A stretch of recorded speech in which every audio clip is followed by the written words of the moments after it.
নমস্কার, টিএনও নিউজে আপনাদের স্বাগত। আমি এআই নিউজ অ্যাঙ্কার পাখি। পুলিশের তৎপরতায় 2 ঘন্টার ব্যবধানে উদ্ধার জয়নগরের এক ব্যবসায়ীর হারানো টাকা ফিরে পেয়ে খুশি ব্যবসায়ী আনোয়ার হোসেন মণ্ডল। জয়নগর উত্তর পদুয়ার বাসিন্দা আনোয়ার হোসেন মণ্ডল পেশায় চাল ব্যবসায়ী। গোড়ের হাটে তিনি চাল বিক্রি করেন। অন্যান্য দিনের মতো রবিবারও তিনি গোড়ের হাটে ব্যবসা। সেদিন মোটরসাইকেলে চেপে বাড়ি ফেরার সময় তার অজান্তেই নগদ 12,400 টাকা পড়ে যায়। তারপর তিনি সেই টাকা খোঁজাখুঁজি করে না পেয়ে পুলিশের দ্বারস্থ হন।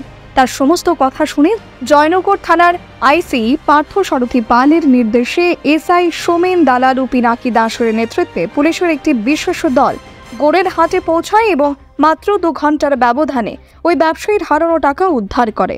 সাথে সাথে খবর দেওয়া হয় ওই ব্যবসায়ীকে এবং রবিবার রাতেই জয়নগর থানায় তার হাতে তার হারানো টাকা তুলে দেওয়া হয়।